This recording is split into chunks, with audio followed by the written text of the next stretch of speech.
নবম দশম শ্রেণীর প্রিয় ভাই ও বোনেরা, আজ তোমাদের গণিতের অনুশীলনী 4.2 এর অঙ্কগুলো করাবো। তো দেখো, প্রথমে আছে মান নির্ণয় করো। তো মান নির্ণয়ের অঙ্ক খুবই সহজ। দেখো আমরা করছি, ক নম্বরে আছে লগ 3 উপরে 81। তো দেখো ভাইয়েরা, এই ধরনের অঙ্ক খুবই সহজ। প্রথমে আমরা লিখবো লগ 3 এর লগ 3। তো এখানে 3 দিলাম, উপরও আমাদেরকে 3 দিতে হবে। তো 3 এর সাথে পাওয়ার কত দিলে 81 হয়? দেখো, যদি 3 এর সাথে 1 দেই মানে 3 একে 3, যদি 3 এর সাথে 2 দেই মানে 3 এর বর্গ সমান সমান 9, যদি 3 এর পাওয়ার 3 থাকে হবে 27, আর 3 এর উপর যদি 4 দেওয়া হয় তাহলে হবে গিয়ে 81। তার মানে এখানে 3 এর উপর পাওয়ার বসবে 4।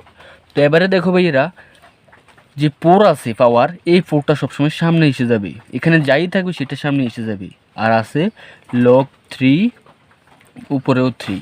তো দেখো এবার 4, আর উপরে আর নিচে যদি একরকম সংখ্যা থাকে তাহলে পুরোটাকে ধরতে হবে 1। তার মানে এটা পুরোটা হচ্ছে 1। তারপরে 4 একে 4। তো এটাই অ্যান্সার। দেখলে কত সহজ অঙ্ক।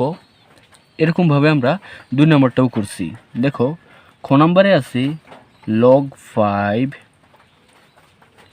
3√5। দেখো ভাইয়েরা, লগ 5 এর লগ 5, আর উপরেও আমাদেরকে কি দিতে হবে? 5, কারণ আমরা জানি নিচে যেটা থাকে উপরে ওইটাই দিতে হয়। তো লগ 5 উপরেও 5। এবার 5কে কীভাবে √3 বানাবো? দেখো, √3-র জন্য উপরে থাকবে 1, আর এখানে 3 আছে, এটা এখানে এসে যাবে। তো যে কথা বলছিলাম, পাওয়ারটা যা থাকে সেটা সবসময় সামনে এসে যায়। তো 1/3, আর এখানে থাকবে লগ 5 উপরে 5, আবার 1/3। তো এই পুরোটার মান হবে 1। দেখো, 1 একে 1, আবার 3-এর নিচে যদি মনে মনে 1 ধরি, 3 একে 3। তো এটাই অ্যান্সার। কত সহজ অঙ্ক। দেখো, তারপর আমরা ঘ নাম্বারটা করব। ঘ নাম্বারে আছে লগ 4 উপরে 2। তো দেখো, লগ 4 এর লগ 4, আর উপরেও কি দিতে হবে আমরা জানি 4।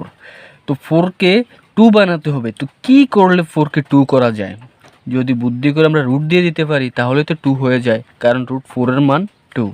দেখো, নিচের লাইনে লগ 4 এর 4, এখানে ভিত্তি 4, আর রুটের মান হাফ দিলাম।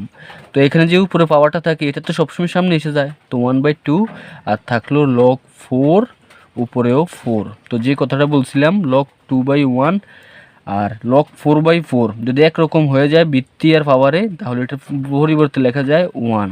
তো আমাদের থাকবে 1/2, এটাই। তো এটাই অ্যান্সার। খুবই সহজ অঙ্ক।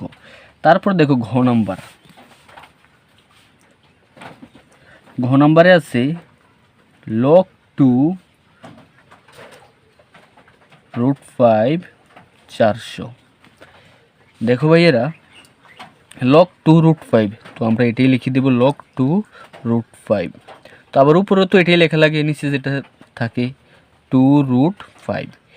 এবার এখানে পাওয়ার আছে 400, আমাদেরকে 400 বানাতে হবে। তো কিভাবে আমরা 400 বানাতে পারি? দেখো, যদি 2√5, এখানে দেখাচ্ছি 2√5 এর উপর যদি আমরা মনে করো স্কোয়ার দেই, তাহলে 2 2 4 ইন্টু রুটের স্কোয়ারে কাটা থাকবে 5, 4 5 4 20। হলো না তো? এখানে আছে 400, আর এখানে বাড়লো 20 না। তাহলে আমাদেরকে যদি 2√5 কিউব ধরি, দেখো 2 এর 2, আর √5 আর 3 যদি 3 বার গুণ করি, ক্যালকুলেটর চাপ দিলে বেরিয়ে যাবে, দেখবে 5√5। তাহলে 5 2 10, আর √5 এর √5। হলো না? যদি আমরা 2√5কে 4 দ্বারা ভাগ করি, দেখো 2কে 4 দ্বারা ভাগ করলে 16 হবে। আর √5 আর 4 যদি গুণ করি তাহলে আসবে 25। তো এখানে বেরোলো 16 আর 25। 16 25-এ গুণ করলে হয় 400। তার মানে আমরা বুঝতে পারলাম 2√5 এর উপর 4 দিলে হয় 400। তাহলে এখানে পাওয়ার কত বসবে? 4। তো খুবই সহজ। দেখো, 4টার সামনে এসে যাবে। তো থাকবে কি? লগ 2√5, আবার উপরেও 2√5। দেখো ভাইয়েরা, খুবই সহজ। 4 লগ 2√5, আবার উপরেও √25। একরকম হয়ে গেলে এটা পরিবর্তে লেখা যায় 1। তো 4 একে 4, এটাই অ্যান্সার। দেখলে কত সহজ। তারপর আমরা 1 নম্বরের লাস্ট অঙ্কটা করছি, অর্থাৎ উমু নম্বরটা। তো দেখো ভাইয়েরা, এবার 1-এর উমু নম্বর। তো আমরা এই অঙ্কটা করছি log 5-এর log 5। তো এখানে নিচে যেটা থাকে উপরেও তা দিতে হয়, তো নিচেও 5 উপরেও 5 দিলাম। তো 5 যদি নিয়ে আসি থাকবে √3, রুটের বদলে 1 ভাই আর 3 এর জন্য নিচে 3 বসে যাবে, ইনটু আবার 5-এর 5 বেজ, আবার রুটের জন্য 1, যদি কিছু না থাকে এখানে রুটের বদলে 2 দিতে হয়। তাহলে পরের লাইনে যদি আমরা যাই log 5, এখানেও 5 এখানেও 5, একটা 5 আমরা কমন নিলাম।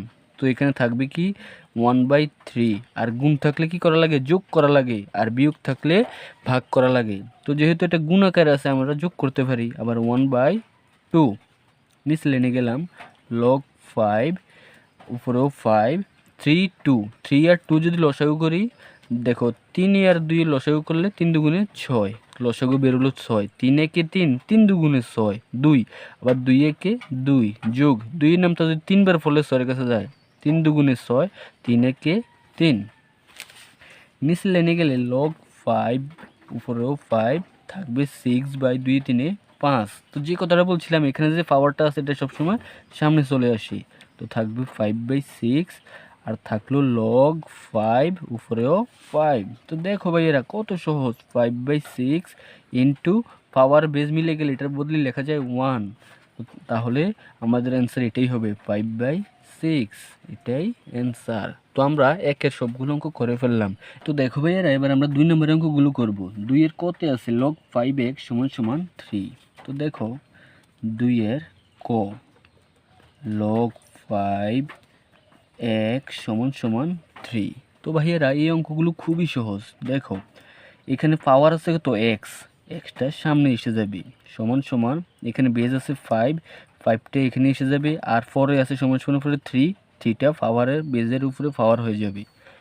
সুতরাং এক্স = 5কে যদি 3 বার গুণ করি, 5 × 5 × 5, 3 বার 5কে গুণ করলে 125। তো ভাইয়ারা আমাদের এটাই অ্যান্সার। দেখলে কত সহজ অঙ্ক। এবার আমরা খ নম্বরটাও করব। দেখো খ নম্বরে আছে log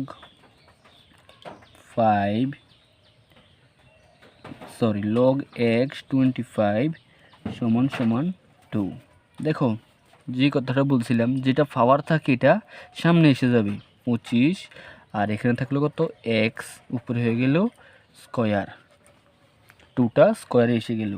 তো এবারে দেখো ভাইয়ার, আমরা এক্সের মান বের করা লাগে, এক্স স্কয়ারকে সামনে নিয়ে আসলাম, মানে পক্ষান্তর করলাম, 25কে দিকে নিয়ে আসলাম, মানে এটা এখানে এসে গেল আর এটা এখানে এসে গেল। তো পক্ষান্তর করার পরে এবার আমাদেরকে এক্সের মান বের করতে হবে। তো আমরা একটা এক্স রাখলাম, সমান আরেকটা না এক্স আছে, এটার বদলে রুট দিয়ে দিলাম, থাকলো 25, সমান। সুতরাং এক্সের মান বার হবে 25কে রুট করলে 5, এটাই অ্যান্সার। তো দেখলে কত সহজ অঙ্ক। এবার আমরা গ নাম্বারটা করব। গ নাম্বারটাও আরও সহজ। দেখো গ নাম্বারে আছে log x 1/16 = -2। তো ভাইয়েরা আমরা জানি পাওয়ারটা সামনে এসে যায় 1/16, আর এখানে আছে কত এক্স, এক্সের উপরে বাহিরে আছে -2, তো -2টা উপরে।